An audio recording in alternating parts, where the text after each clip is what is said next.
Baik, perkenalkan nama saya Dita Rifani, NIM saya 1121091. Saya dari program studi Hukum Keluarga Islam Fakultas Syariah. Di sini saya dengan owner Sweetbox ID dengan kakak siapa nih? Ya, perkenalkan saya sendiri dengan Vega Nabila, biasa dipanggil Vega dari owner Sweetbox ID. Oke, salam kenal Kak. Jadi di sini saya akan memberikan beberapa pertanyaan nih. Jadi yang pertama, bagaimana sih sejarah dari usaha kakak tersebut? Sebenarnya berawal dari tahun 2020, saya kan sedang menjalani kuliah, kurang lebih semester akhir juga. Memang pada saat itu saya memang menyukai sebuah kreativitas kerajinan tangan. Dan kebetulan pada saat itu saya mencoba untuk menawarkan sebuah produk saya, yaitu homemade ya, hampers gitu Kak. Karena pada saat itu kan hampers memang lagi viral banget di sosmed. Dan kebetulan di Kota Tegal ini belum ada. Jadi saya inisiatif gitu kan, punya ide buat jual hampers gitu, menawarkan ke teman-teman. Dan kebetulan dari teman-teman sendiri itu memang sangat welcome, antusiasnya sangat baik banget gitu kan, sangat bagus gitu. Jadi itu juga menambah semangat saya gitu untuk mengembangkan bisnis ini. Saya sendiri juga saat ini sudah mengembangkan produk saya, tentunya seperti ini Kak. Contohnya ini yang terbaru. Ini ya. Ya, ini bisa dilihat. Ini yang lagi genset, lagi populer banget yang kayak gini. Ini kan Jedi ya, Jedi gitu.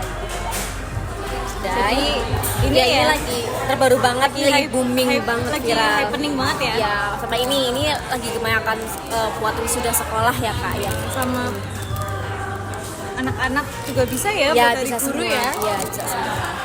Dan oleh karena itu pada saat itu saya mulai berani ya untuk memasarkan produk saya lewat sosmed, mengiklankan lewat sosmed, teruntuk lebih fokusnya tuh kayak ke endorse selebgram gitu, karena ternyata endorse selebgram itu sangat berpengaruh gitu bagi usaha saya, apalagi kayak small business owner itu kan butuh banget ya teman-teman nih untuk mengetahui produk saya seperti itu.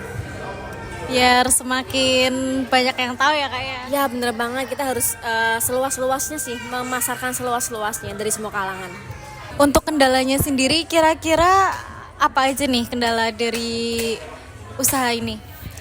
Sebenarnya kalau dilihat dari kendalanya itu di tenaga ya, karena untuk saat ini saya dan tim saya itu hanya sekitar 1-2 orang aja.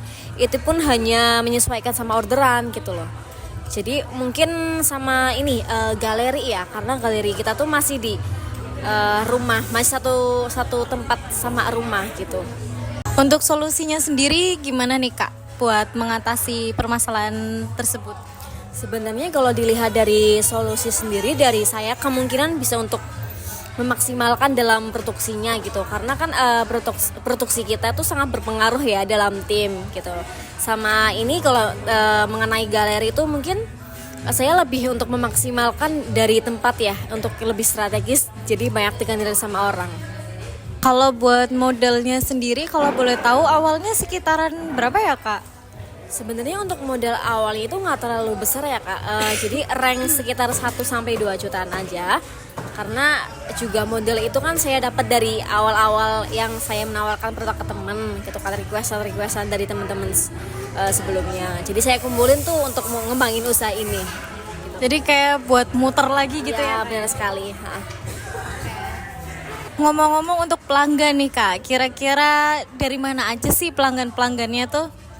Kalau untuk pelanggan itu sendiri sebenarnya dari semua kalangan, dari anak kecil sampai dewasa sampai lanjut usia tuh semuanya bisa banget, karena di sini kan saya mandiri jual produknya itu kan gift ya, hadiah gitu. Jadi ini sangat dibutuhkan banget gitu.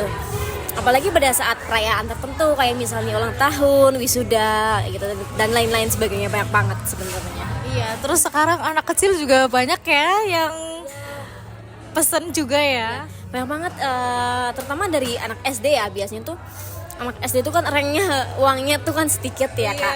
Mulai dari kayak 10.000 sampai 35.000. Itu saya sangat susah sih sebenarnya saya untuk menawarkan produknya, karena produk saya sendiri kan ranknya mulai dari kebanyakan 50-an ke atas ya Kak gitu.